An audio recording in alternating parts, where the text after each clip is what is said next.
was when he was 13. Paul Bryant was 6'1", 180. One day he accepted a challenge to wrestle a bear at a carnival for money. He never got paid, but did come away with perhaps the most revered and feared nickname in the history of college sports, Bear.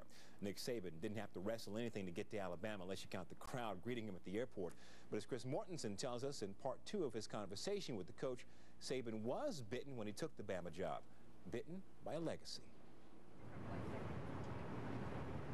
So your first day here, it was obviously a celebration for Alabama fans, and even at the Bear Bryant Museum already, they got pictures up of your first day. They've recorded it as a piece of their Alabama history. Have you seen it? No, I haven't. I haven't seen it. But I tell you what, when I landed in the airplane to get here the first day, and there were, I don't know, 2,000 to 3,000 fans at the little airport. Right. It really restored all the memories of the spirit of, college football and the passion that people have for it. And it was great to see, and it was great to want to be wanted. And, part of the motivation that I have is to accomplish something special for those people. Isn't that what maybe Nick Saban needed at that moment? I don't want to say a hug, but maybe in a way it was like, yeah, you got a group hug there. I needed a hug. On his first day in Tuscaloosa, Nick Saban saw his new office.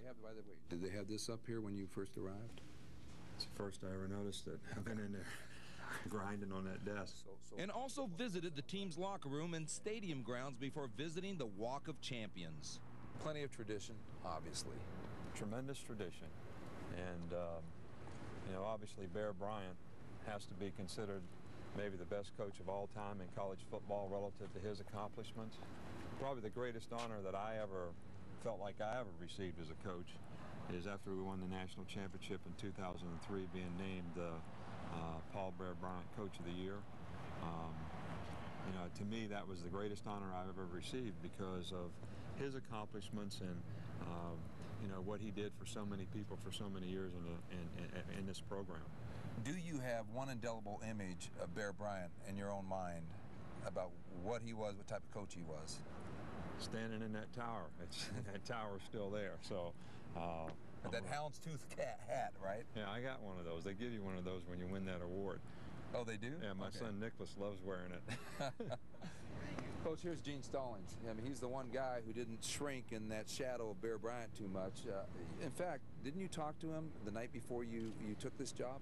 He absolutely encouraged me to take this job. He knows the potential that is here and what can be accomplished here, and certainly thought that I was one of the people that would have a great opportunity to do it.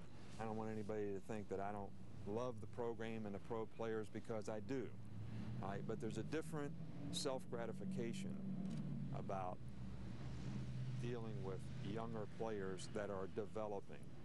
There's a lot more positive self-gratification that comes from seeing them develop and fulfill their dreams. I think a lot of this is about legacy. I would like to leave a legacy as an outstanding college football coach, as all the people that we've seen coming up this walk has done. And this would be certainly something that would, to win a national championship at LSU and to win a national championship at another SEC institution like the University of Alabama, I think would, establish a legacy that is pretty unique.